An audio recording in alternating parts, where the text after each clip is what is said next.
There's a call comes ringing o'er the restless waves. Send the light, send the light, send the light, send the light. There are souls to rescue, there are souls to save. Send the light, send the light. Haleluya. Selamat pagi Bapak, Ibu, dan saudara-saudari yang dikasihi oleh Tuhan. Tiba saatnya bagi kita untuk kembali berkesempatan bersaat teduh bersama melalui renungan yang Tuhan boleh percayakan kepada saya untuk membawakan salah satu tema tentang terang sudah terbit bagi orang benar. Tetapi sebelum itu, mari kita satu dalam doa.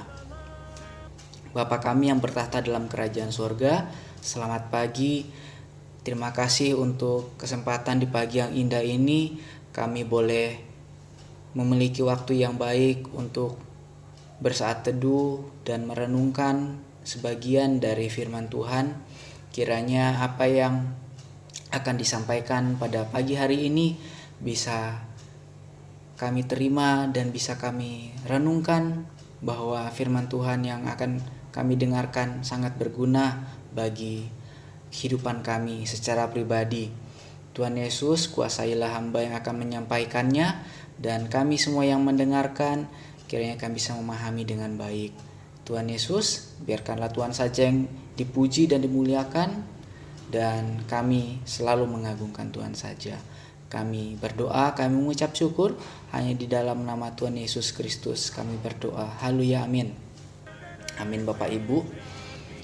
Sebelumnya saya akan bacakan dulu nats firman Tuhan yang terdapat dalam Mazmur 97 ayatnya yang ke-11. Mazmur 97 ayatnya yang ke-11. Saya baca di dalam nama Tuhan. Terang sudah terbit bagi orang benar, dan sukacita bagi orang-orang yang tulus hati. Saya baca kembali. Terang sudah terbit bagi orang benar, dan sukacita bagi orang-orang yang tulus hati. Oke, baik. Saya akan membacakan salah satu kisah yang berhubungan dengan tema kita hari ini. Pada suatu masa, ada seorang raja yang sudah tua, namun tidak memiliki anak laki-laki, dan untuk mencari penggantinya, dia memberikan ujian kepada semua menantunya. Siapa yang menjadi pemenang dan lulus ujian, dialah yang akan menggantikan menjadi raja. Raja membagikan kepada mereka masing-masing satu benih tanaman dengan pesan, tanamlah benih ini, rawat baik-baik. Setelah 1 tahun, aku akan memeriksanya tanaman siapa yang terindah, tersubur, dan terbanyak buahnya. Mereka melakukan seperti yang diperintahkan oleh raja. Setelah 1 tahun berlalu, tibalah hari yang ditentukan. Semua menunjukkan tanamannya masing-masing. Mereka memperlihatkan tanaman yang kokoh, subur, dan sangat terlawat. Namun ada seorang menantunya yang tidak berhasil menunjukkan apa-apa. Hanya kotak kecil berisi pot tanpa tanaman apapun. Ketika ditanya, menantu itu menjawab, "Raja, mohon ampuni aku. Aku sudah melakukan yang Anda perintahkan. Aku mencari tanah terbaik, memberinya banyak sinar matahari, menyiram setiap hari. Tetapi tak peduli seberapa besar usahaku, benih itu tetap tidak tumbuh. Maafkan aku." Tanpa diduga, raja tertawa lebar sambil berseru, "Aku sudah menemukan raja baru yang akan menggantikanku. Anak inilah yang terpilih. Benih yang aku berikan setahun yang lalu semuanya sudah disteril dan dipastikan tidak akan mungkin bisa tumbuh. Menantu-menantuku yang lain menunjukkan tanaman hebat kepadaku, tapi menantu yang satu ini menunjukkan integritasnya kepadaku. Karena itulah aku mengangkatnya menjadi raja atas seluruh negeri." Kisah itu menceritakan bahwa lebih dari keberhasilan yang terlihat, prestasi yang bisa diceritakan, penampilan yang hebat, hanya integritaslah yang bisa membawa kemenangan besar. Mungkin butuh waktu untuk membuktikannya, Tapi percayalah bahwa Tuhan ada di pihak orang-orang benar. Tetaplah lakukan yang baik, tetaplah setia dan tekun, walaupun tak ada yang memberikan penghargaan saat itu. Memang terkadang ada harga yang harus dibayar untuk sebuah integritas. Namun Anda mau untuk tetap jujur, melakukan kebenaran, melakukan yang terbaik. Waktu kemenangan itu pasti akan datang cepat atau lambat. Dalam nats hari ini juga kita akan belajar ada 2 berkat yang akan diterima, yakni terang bagi orang benar dan sukacita bagi orang yang tulus hati. Kedua berkat ini bisa saja kita miliki sekaligus dan atau satu-satu kita miliki silih berganti. Yang pertama, kita bisa belajar orang benar akan memperoleh terang.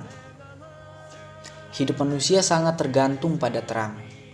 Maka ketika Allah menciptakan alam semesta, pada hari pertama Allah menjadikan terang. Bahkan sampai malam hari Allah juga memberikan alat-alat penerang bagi seluruh alam semesta yang pada waktu malam memasuki kegelapan. Mengapa terang sangat dibutuhkan? Karena dalam kegelapan kita tidak bisa bekerja dan melakukan apapun. Hanya dengan terang kita bisa bekerja dan beraktivitas. Terang itu begitu indah, dimulai dari terbitnya matahari sampai pada terbenamnya. Terang satu-satunya yang menghantar kita bekerja. Semua tumbuhan membutuhkan terang sinar matahari, tubuh kita juga memerlukannya. Terang itu bercahaya, memancarkan sinarnya dengan kemilau. Kalau kita pergi ke tempat-tempat rekreasi, betapa indahnya sinar yang memancar dengan berbagai warna. Malam yang gelap pekat bisa berubah oleh sinar cahaya yang sangat indah. Pantulan sinar laser, misalnya, dapat memberikan cahaya yang sangat indah, bahkan bisa menari-nari sesuai dengan lagu-lagu yang mengiringinya. Amsal menggambarkan terang yang bercahaya itu seperti hidup orang benar. Terang itu bisa dirasakan dan dinikmati oleh banyak orang. Semua orang bukan saja menyukainya, tetapi juga menikmati dengan sukacita, bergembira ria, memberi tepuk tangan yang gembira. Ketika menyaksikan cahaya yang indah, terang itu bisa mendatangkan berkat bagi orang banyak. Itulah terang yang berfungsi dengan baik. Orang yang benar akan memberikan dampak bagi orang lain yang mendatangkan sukacita, seperti terangnya cahaya yang bersinar. Orang benar adalah orang yang takut akan Tuhan. Ia kenal dengan baik siapa Tuhannya dan apa yang dikehendaki untuk dilakukan dalam hidupnya. Bapak Ibu, orang benar juga tahu apa yang harus dikerjakan untuk Tuhan dan bagi sesamanya. Maka dalam seluruh aktivitasnya, ia selalu belajar untuk mengenal Tuhan dan sesamanya dalam kebenarannya. Tetapi orang fasik yang tidak mau mengenal Tuhan, ia tidak dapat memberikan terang bagi dirinya sendiri dan orang lain. Hidupnya akan padam dalam kegelapan. Cepat atau lambat hidup orang fasik akan padam, mati, dan tinggal dalam kegelapan. Kita belajar bersama-sama mengapa bisa begitu. Karena yang diperbuatnya jahat di mata Tuhan dan sesamanya. Hanya orang yang berada dalam kebenaran Tuhan saja yang dapat menjadi terang. Amin Bapak Ibu. Oke, lanjut. Yang kedua, sama-sama kita belajar. Yang kedua, orang yang tulus hati akan memperoleh sukacita. Amin, Bapak Ibu. Dari sini arti kata tulus itu adalah bersih hati, sungguh, jujur, tidak pura-pura, tidak serong. Semuanya dapat mengetahui apakah seseorang memiliki hati yang tulus atau tidak adalah Tuhan. Manusia tidak dapat mengetahuinya karena ketidaktulusan. Dapat ditutupi oleh raut wajah dan kata-kata yang manis. Ketulusan merupakan kualitas hati yang sangat penting di hadapan Tuhan. Salah satu ujian untuk ketulusan adalah dalam hal memberi. Orang yang memberi dengan tulus tidak mengharapkan balas jasa. Tetapi jika kita tidak tulus, maka hati akan menjadi kecewa. Pada waktu pemberian kita tidak dibalas sesuai dengan yang kita harapkan. Ketulusan juga diuji pada waktu kita memuji seseorang. Apakah kita memuji hanya untuk menyenangkan hati seseorang, tetapi sebenarnya apa yang ada di hati kita tidak sesuai dengan apa yang kita katakan. Ya memang seringkali itu terjadi dalam kehidupan kita ya Bapak Ibu. Dalam hal mengasihi pun kita harus tulus. Orang yang mengasihi dengan tulus akan tetap dapat mengasihi apabila orang yang dikasihi melakukan hal-hal yang tidak berkenan dan mengecewakan. Dari sini kita belajar dari Tuhan Yesus yang dapat mengasihi kita dengan tulus meski kita masih jatuh, bangun dalam dosa dan sering mengecewakan Tuhan. Orang yang tulus hati pada akhirnya merasakan sukacita karena ia tidak pernah mengharap balas budi, balas jasa, dan apa yang telah dilakukannya kepada orang lain. Karena itu jadilah orang benar dan tulus hati agar kita memperoleh terang dan sukacita. Dalam pekerjaan maupun aktivitas kita sehari-hari, kadangkala kita berbuat curang, berbuat tidak adil, mungkin bekerja hanya mengutamakan uang. Apapun cara bisa dilakukan untuk bisa mendapatkan uang, meskipun itu caranya mungkin tidak baik dan seharusnya tidak perlu dilakukan. Mungkin dari sini kita bisa belajar kembali bagaimana mengarahkan hidup kita kepada Tuhan, belajar menjadi terang agar apa yang kita lakukan bisa berkenan kepada Tuhan, bisa berdampak baik untuk sekitar kita. Baik Bapak Ibu, demikian renungan harian yang boleh saya sampaikan pada pagi hari ini. Mari kita satu di dalam doa. Bapa kami yang bertata dalam kerajaan sorga, terima kasih untuk pagi yang indah ini kami bisa merenungkan dan mendengarkan firman Tuhan dengan tema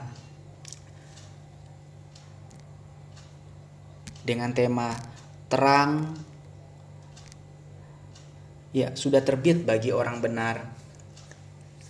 Terima kasih untuk setiap semua yang boleh kami dengarkan, dan ampuni kami untuk setiap kesalahan yang boleh kami perbuat melawan kehendak Tuhan dalam kehidupan kami. Kami seringkali berlaku curang, berlaku tidak baik, berlaku tidak berkenan di hadapan Tuhan. Kami mohon ampun, Tuhan ajarkan kami saat ini untuk bisa berperilaku baik.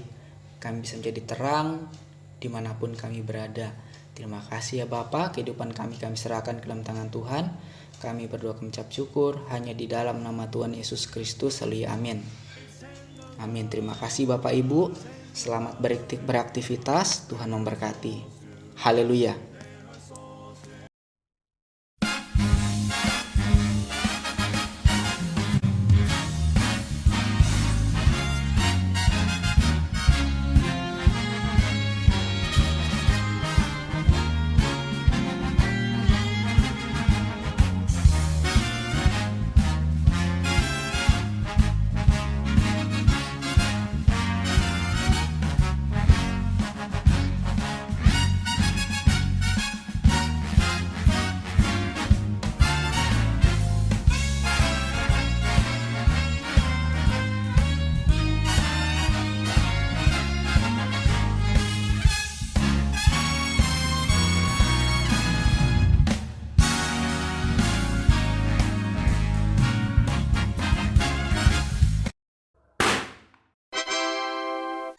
My Salva.